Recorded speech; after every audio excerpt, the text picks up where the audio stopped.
بسم اللہ الرحمن الرحیم۔ السلام علیکم ورحمۃ اللہ وبرکاتہ۔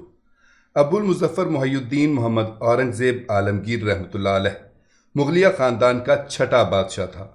3 نومبر 1618 عیسوی کو مالوا کی سرحد پر پیدا ہوا۔ عالمگیر کا خطاب والد شاہ جہان نے عطا کیا۔ اورنگزیب کی والدہ ارجمند بانو تھیں جو ممتاز محل کے نام سے مشہور تھیں۔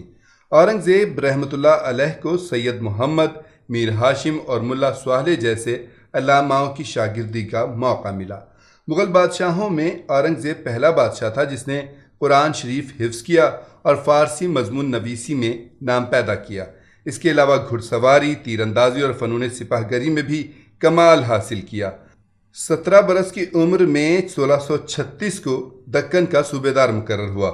اس دوران اس نے کئی بغاوتوں کو فروغ کیا اور چند نئے علاقے فتح کیے، بلکہ ازبکوں کی سرکوبی جس جواں مردی سے کی اس کی مثال تاریخ عالم میں مشکل سے ملے گی۔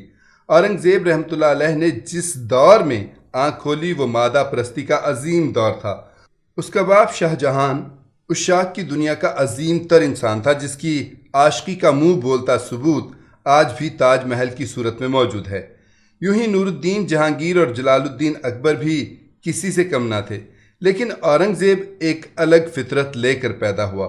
اس نے تخت نشین ہوتے ہی ہندوؤں اور مسلمانوں کی فضول رسمیں ختم کیں اور فحاشی کا انسداد کیا، نشاط و سرور کی محفلیں ناپسند کیں، خوبصورت مقبروں کی تعمیر و نمائش ممنوع قرار دی، قوال، نجومی اور شاعر موقوف کر دیے، شراب، افیون اور بھنگ بند کر دی، درشن جھروکا کی رسم ختم کی، بادشاہوں کو سلام کرنے کا اسلامی طریقہ رائج کیا، سجدہ کرنا، ہاتھ اٹھانا موقوف ہوا، سکوں پر کلمہ لکھنے کا دستور ختم کیا، کھانے کی جنسوں پر سے ہر قسم کے محصول بھی ہٹا دیے۔ اورنگزیب کی یہ ابتدائی تبدیلیاں تھیں جو اسے دوسروں سے نمایاں کر رہی تھیں۔ عدل و انصاف اسے وراثت میں ملے ہوئے تھے، جس کی ایک مثال اس کے دادا جہانگیر کی زنجیر عدل ہے۔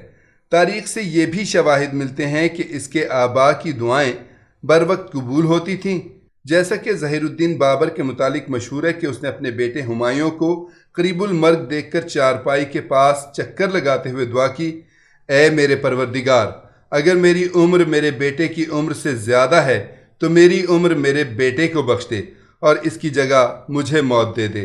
تاریخ گواہ ہے کہ یہ دعا بر وقت قبول ہوئی، ہمایوں ٹھیک ہو گیا اور بابر راہی عدم ہو گیا۔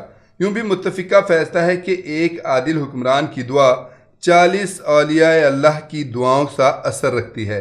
اورنگزیب رحمۃ اللہ علیہ کو جہاں مغلیہ شہنشاہ کی حیثیت سے جانتی ہے، وہیں علماء کی ایک جماعت اسے مجذوب اور ولی کی حیثیت سے پہچانتی اور یاد کرتی ہے۔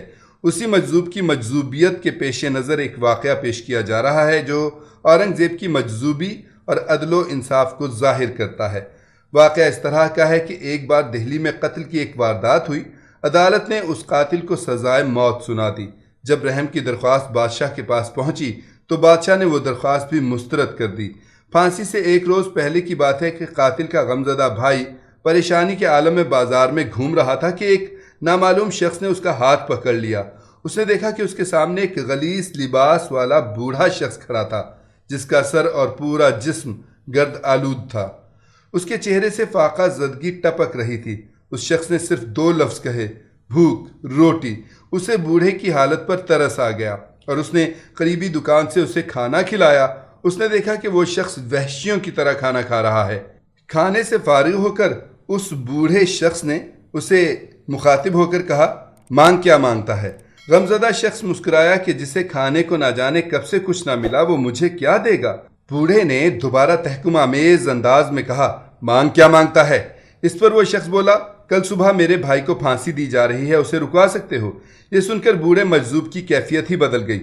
خوف اس کے چہرے سے ٹپکنے لگا اور وہ موت موت، دیر ہو گئی کہ عجیب و غریب الفاظ کہتے ہوئے ایک طرف کو بھاگ نکلا۔ اگلے دن وہ آدمی آخری ملاقات کے لیے 8 بجے قید خانے کے باہر پہنچ گیا۔ اچانک اس نے دیکھا کہ بادشاہ اورنگزیب گھوڑے پر سوار قید خانے کی طرف آ رہا ہے۔ قید خانے کے عملے میں بادشاہ کی اس غیر متوقع آمد پر کھلبلی مچ گئی۔ بادشاہ سیدھا اندر چلا گیا اور قید خانے کے داروغہ سے پھانسی پانے والے آدمی کے کاغذات طلب کیے اور اس پر حکم لکھا کہ قاتل کو فوراً رہا کیا جائے۔ قید خانے کا داروغہ اس حکم نامے پر ششدر تھا۔ بادشاہ نے پہلی بار اپنا سزائے موت کا فیصلہ منسوخ کیا تھا۔ بہرحال بادشاہ کے حکم کے تحت قاتل کو رہا کر دیا گیا۔ قاتل ہنسی خوشی اپنے بھائی کے ساتھ گھر چلا گیا اور بادشاہ بھی واپس چلا گیا۔ پھانسی کا وقت 10 بجے مقرر کیا گیا تھا۔ متعلقہ آفیسر قاتل کو پھانسی لگانے قید خانے پہنچا تو قید خانے کے داروغہ نے اسے قاتل کی رہائی کے متعلق سب کچھ بتا دیا۔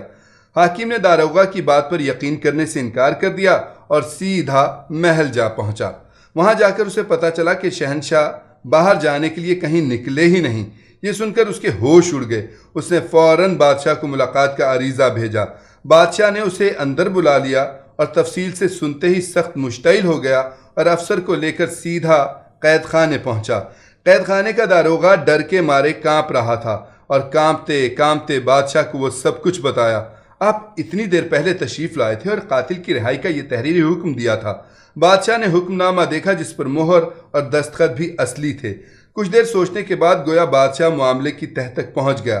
اس نے داروغہ سے پوچھا، ہم قاتل کو آزاد کرنے کے بعد کس طرف گئے تھے؟ داروغہ نے اس طرف اشارہ کیا کہ آپ ادھر گئے تھے۔ بادشاہ بڑی تیزی سے اسی طرف روانہ ہو گیا اور جلد ہی ایک ویرانے میں داخل ہو چکا تھا۔ اس نے کچھ دیر اور چلنے کے بعد دیکھا ایک مجذوب دوڑتا ہوا جا رہا ہے۔ وہ خوفزدہ ہے اور بار بار مڑ کے پیچھے دیکھ رہا ہے۔ بادشاہ کے گھوڑے نے اسے جلد ہی جا لیا۔ وہ سر جھکائے خاموش کھڑا ہو گیا۔ بادشاہ نے مجذوب سے پوچھا، نظام میں خلل ڈالنے کی سزا معلوم ہے؟ مجذوب نے جواب میں ایک لفظ کہا، موت۔ پھر ایسا کیوں کیا؟ بادشاہ نے پوچھا۔ وعدہ کر چکا تھا، مجذوب نے مختصر جواب دیا۔ اب اپنی گردن پیش کرو، بادشاہ نے حکم دیا۔ مجذوب نے گردن بڑھا دی۔ بادشاہ کی تلوار لہرائی اور مجذوب کا سر دور جا گرا۔ مغل بادشاہ عالمگیر کا یہ واقعہ بادشاہ اور مجذوب کے درمیان کشمکش کی انوکھی داستان ہے جس میں بادشاہ اور مجذوب دونوں ہی جیت گئے۔ اس طرح کہ مجذوب نے اپنا مقصد حاصل کر لیا اور اورنگزیب عالمگیر رحمۃ اللہ علیہ نے مجرم کو نہیں تو اس کے وکیل اور نجات دہندہ کو سزا دے کر عدل و انصاف کی مثال قائم کر دی۔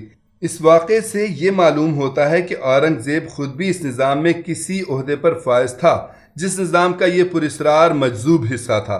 دیکھا جائے تو اورنگزیب ہرگز اس تک نہ پہنچ پاتا اگر وہ اس پائے کا شخص نہ ہوتا۔ یہ سلطنت مغلیہ کی کہکشاں کا چھٹا ستارہ احمد نگر میں بیمار ہوا اور 3 مارچ 1708 کو 90 برس کی عمر میں فوت ہوا۔ وصیت کے مطابق اسے خلد آباد میں دفن کیا گیا۔ خلد آباد کے قریب ایک مقام اورنگ آباد ہے جس میں اورنگ کی مختلف یادگاریں آج بھی محفوظ ہیں۔ یہ شہنشاہ بڑا پرہیزگار، مدبر اور اعلیٰ درجے کا منتظم تھا۔ خزانے سے ذاتی خرچ کے لیے ایک پائی بھی نہ لی۔ قرآن مجید لکھ کر اور ٹوپیاں سی کر گزارا کرتا تھا۔ وہ سلجھا ہوا ادیب تھا۔ اس کے خطوط رقعت عالمگیر کے نام سے مرتب ہوئے۔ نظام حکومت چلانے کے لیے اس کے حکم پر ایک فتاوی تصنیف کی گئی جسے تاریخ میں فتاوی عالمگیری کہا جاتا ہے۔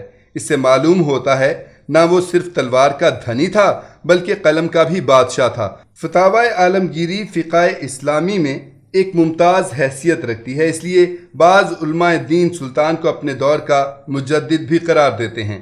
سلطان نے لواحقین میں 5 بیٹے اور 5 ہی بیٹیاں چھوڑیں۔ مشہور شاعرہ زیب النساء مخفی انہی کی دختر تھیں۔ بیٹا محمد معظم باپ کی سلطنت کا وارث ہوا۔